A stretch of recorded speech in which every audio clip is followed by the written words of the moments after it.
विद्यार्थी मित्रांनो, माझं नाव आचार्य शिवाजी पवार आहे। मी वर्ग 7 मध्ये शिकत आहे। माझ्या शाळेचे नाव जिल्हा परिषद माध्यमिक शाळा पानकुंदगाव आहे। आज मी तुम्हाला वाचलेल्या एका पुस्तकाविषयी माहिती सांगणार आहे। हे पुस्तक मी आमच्या शाळेच्या ग्रंथालयामधून घेतले आहे। या पुस्तकाचे नाव पिठाचा माठ असे आहे। या पुस्तकामध्ये खूप छान छान पुस्तके लिहिलेल्या आहेत। आमच्या ग्रंथालयामध्ये खूप गोष्टीची पुस्तके आहेत। बोधपर गोष्टी, बोधाच्या गोष्टी, चांगल्या गोष्टीची खूप पुस्तके आहेत। मी त्यापैकी हे पुस्तक घेतले आहे। यामध्ये गोपाल नावाच्या मुलाची गोष्ट आहे। एक होता गोपाल। तो एका छोट्याशा गावामध्ये राहत होता। तो खूप चांगला होता। तो स्वभावाने खूप चांगला होता। त्याला नेहमी वेगवेगळे स्वप्न पडत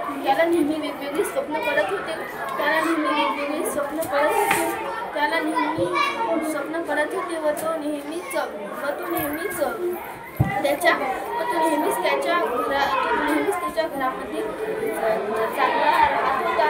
पण त्याला स्वप्न पाहण्याची खूप सवय होती आणि त्याला नेहमी वेगवेगळ्या प्रकारची स्वप्ने पडत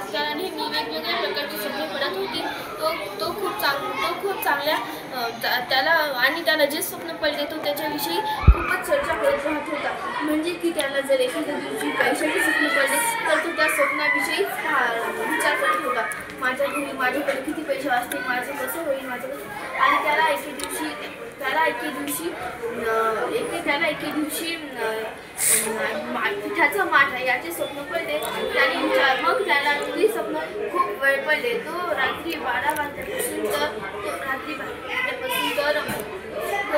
वाजल्यापासून तर 5 वाजेपर्यंत त्याला तेच स्वप्न पडले आणि सकाळी उठल्यानंतर तो त्या स्वप्नाविषयी कल्पना करत होता। पिठाचा माठ बाजारात जाऊन विकेल। हा पिठाचा माठ मी माझ्या डोक्यावर बाजारात जाऊन येईन आणि मग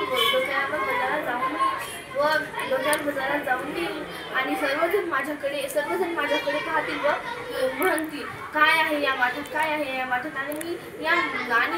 मी ह्या माठ खूप जास्त पैशाने विकेल व मला या माठातून खूप चांगले पैसे मिळतील आणि मी त्या पैशापासून 2 बकऱ्या विकत घेईन। त्या बकऱ्यापासून मला पिलं होतील आणि झाले तर तसेच तो दुसऱ्या दिवशी त्याच्या स्वप्नात गेला। तो माठ घेऊन बाजारात आणि विचार केला तसेच झाले। स्वप्नात सर्व माणसं त्याच्याकडे बघत होती आणि विचारत होती, काय आहे रे या पिठाच्या माठात?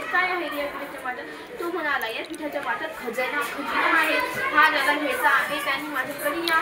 मग एका माणसाने त्याचा पिठाचा माठ घेतला आणि त्याचा पिठाचा माठ खूप महागात विकला गेला त्याच्या स्वप्नाप्रमाणे आणि त्याला त्याच्यापासून खूप पैसे भेटले आणि त्याने त्या पैशातून 2 घेतल्या बकऱ्या विकत। त्या बकऱ्यांनी काही दिवसात दिले 8 पिलं। मी आणि त्याच्या स्वप्नातच होते। त्या बकऱ्यांची 8 पिलं आणि त्या पिलांपासून मी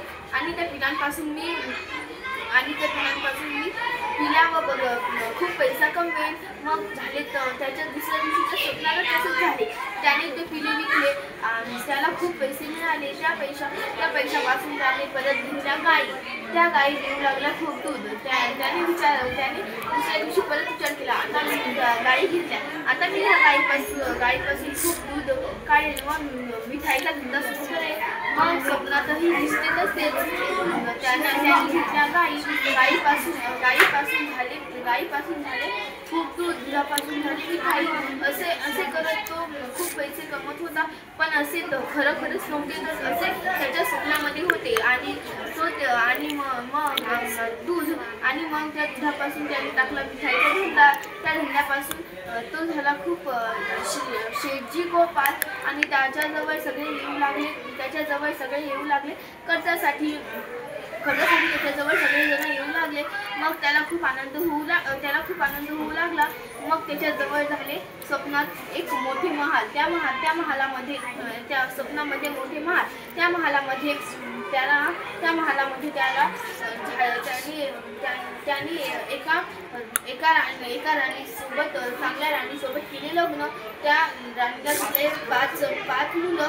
त्या पाच मुलं करत होते घरात धांगडधिंगा.